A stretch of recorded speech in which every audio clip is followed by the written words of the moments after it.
If you're watching this, this video is meant to help turn your sports betting journey around right now. This is the video that you're meant to see to get you back on the right track, the winning path of sports betting. And I want to start off by just telling you a story. So, over about 5 years ago almost, about the spring, summer of 2021, I would go over to my friend's house every weekend and there'd be a big group of us and we'd watch maybe some NBA basketball or we would watch the UFC fights.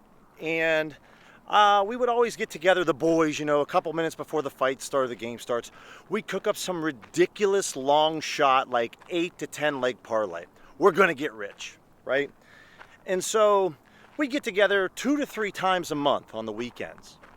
We cook up these parlays and we put a small amount down, but it would be just a crazy payout. Everyone's salivating, licking their chops, thinking we're about to hit it big. And naturally, that never happened, right? We never hit the parlays. Pretty much by the second UFC fight, the parlay was completely dead. And so after a couple of months of getting together with my friends and having a fun time, I started to get really frustrated because I realized that, how does anyone actually make money sports betting? All my friends did the exact same thing that I did. We just, cooked up a parlay, and parlay betting was the only thing that I knew about. So I just felt like there was no way, I couldn't understand how anyone actually made money. And so that's where I started to do some research and do some digging. And when I came across OddsJam and Alex Monahan's videos, that was really kind of the first switch that flipped for me. There were a couple of things that he would preach in his videos that I wasn't instilling in my sports betting on the weekends, right? Number one, I wasn't disciplined at all, right? I had no discipline at all, and I was always placing long shot wagers on my bets, right? These crazy parlays that had like a 2% chance of hitting, but that $10 bet's gonna pay me out $500,000. I wasn't line shopping at all. I had no idea that outside of like a FanDuel or DraftKings in Pennsylvania, that there were all these other sports books, and I didn't understand that all of these books set their odds or prices on their own. So once I consumed some of his videos, and I was moving to Arizona in the fall of 2021, is when I started to learn about this arbitrage betting. And so this is kind of where the story starts to take a bit of a pivot, right? Where I'm starting to now find out about sharp sports betting, realizing that you can make money off of these sports books. And so as I get into arbitrage betting, once I placed a few bets, the switch really just flipped for me. It was pretty crazy how quickly things changed. And I got naturally really, really excited that you could literally day trade the sports books. So for those of you out there, arbitrage betting is just placing 2 bets on 2 different sports books. And because all of these books sets their odds or prices independently or on their own, you can day trade them. And that's what the software was meant to do. But this is where kind of the next wrinkle came into, and this is really where the video is for those of you that are using any kind of software. If you don't know, you're going to soon find out. Arbitrage betting is fantastic, and you can make so much money, but after a couple of months of arbitrage betting, the book started to limit me. And limiting just means that they're not going to let me wager as much money as I want to. You see, with arbitrage betting, the more money that you invest into the sports betting market, the higher your return. So naturally, once you kind of get your reps in with a few practice bets, right? Placing the over on LeBron James on his rebounds, 7.5 rebounds on MGM. You place the under 7.5 rebounds on LeBron's over at DraftKings, right? We're placing 2 different bets. You make that guaranteed profit. So whatever you wagered, you're gonna get that money back plus a little profit on top. These books aren't gonna let you wager thousands of dollars. So the problem that I kind of ran into after a couple of months is that, I wanted to start wagering $1,000 on one side of an ARB because I wanted to start to make $50, $100, $150 on an ARB. And so the problem is they weren't going to let me do that. And then also these books realized that I'm starting to make some money off of them. We're not going to let you wager as much as you want because we deem you as a sharp sports bettor. So for so many arbitrage bettors, that kind of next step or that next fix that you need to get is where positive EV betting or top-down sports betting comes into play.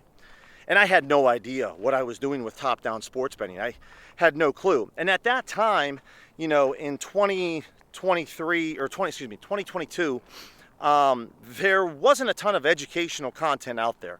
I give a big shout out to Matt Modi and Alex and Ajay because they were making videos, but there wasn't as much content out there back then as there is now. And so I was mixing in some positive EV bets in like January and February of 2022, but I was starting to get limited and it was really difficult for me. So come March, this is where I'm telling myself I'm going all in on positive EV betting. This is all I'm going to do. And for March, April, and May of 2022, I lost close to $3,000. 3 straight months. Anyone that has any type of sanity at all would say, you know what, Billy? Maybe you shouldn't do this anymore. The writing's on the wall, bro. This strategy, it doesn't work, right? It's not working for you. It's not worth your time. But I would make sure that every day I would sit down in front of my computer and I would place as many bets as I can. I kept remembering Alex saying in his videos, volume is key. Betting plays that have an edge with volume is how you make a profit.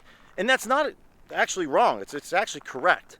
But the problem that I was doing with the positive EV tool and using the software at OddsJam, I was just betting everything. And I wasn't paying attention to whatever it was. What I didn't realize is that all of these sports books and their markets, they're all a little different, right? If anyone out there has kids, it's no different than with your kids. They're all completely different. So, betting on some of these markets like player props are a little bit more niche, right? If I'm betting on an NBA player prop for first quarter points, well, that's a completely different market than an NFL money line play. And so I didn't really understand that. So I was just blindly betting everything. I was making sure that I sat down in front of the computer every day and I was placing bets. And this is kind of where I felt like I was on a never-ending hamster wheel. I couldn't get off. I couldn't stop.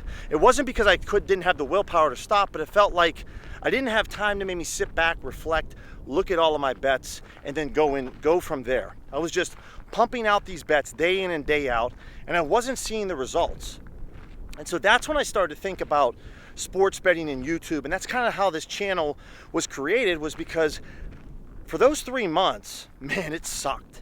It was really bad, right? No one wants to go on Twitter and post how they lost money, how they're using a software and it's not working out. And that's kind of where the first point of me taking a step back, pausing for a minute, and instead of just mindlessly betting everything on the tool, I started to do my research. I started to dive into my bet tracking. Because I was disciplined tracking my bets, your bet tracker is so important. It's so valuable. You have no idea how much wonderful historical data is on your bet tracker. So I took a time out and I exported everything. And guys, I do have link below. I'll make sure to link it down there. An entire video that goes over how you can export your bets from your bet tracker, how you can kind of dive into, look at specific markets, look at specific sports books, odds range. Are you doing well? Are you not doing well, right? Doing your research. And something that it's taken me years to learn this was just that, the markets and the sports books that I was doing very well in, just stick to those plays, right? It's taken me a couple years with baseball. I've absolutely stunk it up betting on total bases for players. Guess what I don't do anymore in baseball? I don't bet total bases anymore. I just stick to home runs and strikeouts because that's what works really well for me. I found success throughout multiple years in those markets. I stuck to it. So feeling like I was on that hamster wheel and I couldn't really get off of it. And then all of a sudden, I just finally said, I'm going to take a couple days off. If you notice, I'm recording this video right now outside. I'm not in front of a computer screen at all, right? I'm just kind of taking a walk, finding that balance. And what I noticed is once I took some time off, a couple of days, looked at all of my bets, did some deep dive analysis, research, found out where I excelled, found out where I was getting my butt kicked, starting to pay more attention to how much liquidity is in every market and understanding that these markets are different. Right? Certain sports books are going to be more accurate or sharp on their pricing compared to others, right? It's no different than when you're in school. Maybe you really excelled at social studies. Maybe you did really well in gym class like me, or maybe you were great at math or science, but you weren't like an A student across the board in all of these categories. And so certain sports books are going to be a little bit sharper than others, right? I love using Bet Online when I'm trying to place a wager with UFC. I think they are head and shoulders above the rest of the sports books in terms of using their odds as the actual sharp, accurate odds, and then picking off other stale recreational sports books. The idea behind this YouTube channel was to try to help you so that you don't have to fall into the same mistakes and have that 3-month stretch in 2022 where I literally wanted to crawl into a hole and just give up. And so it's not so much about perseverance, but the idea from this channel is that I truly want to help you in any way that I can so that you never have to feel the way that I felt with my sports betting journey, because I absolutely love sports betting. It has brought me so much joy and pleasure in my life. It has completely changed my entire career path, and it's given me so much that I want to make sure that I give back to you guys. And so a couple of key things that I think are very important that don't get talked about a lot that I want to touch on in this video is, number one, you got to find your balance. You got to find your zen. You got to find what works best for you. And I mean this on a number of different levels. You know, I have a good friend that uses OddsJam, and he has 2 kids and he's married. He only has time during the morning when his kids are having breakfast for him to bet on sports. Find what works best for you. What time of the day can you set aside consistently every day or 5 days out of the week where you know that you can sit down and place some bets? Find that out first. Find out actually how much money you have in a bankroll that you can actually put for sports betting. You know, we all want to sit around in a circle with the boys and say, hey, I got a $2,000 bankroll. But if you say that number out loud, but you know that you really only have $500 as a bankroll, well, then you have a $500 bankroll. Just be real with yourself. It's okay. Figuring out these types of things, setting time aside every day, understanding what your bankroll is, staying within your means, right? When I tried live betting, while it's fantastic and you can make an incredible amount of return, you know what I can't deal with live betting is as soon as I place a bet on maybe the spread or the total points, then like 60 seconds later, it's toast. It's completely dead. And the problem that I had with live betting is that I'm sitting there while the games are going on and I'm about to have a heart attack like every 2 minutes. I can't deal with the ebbs and the flows. It's literally, I can't deal with it, right?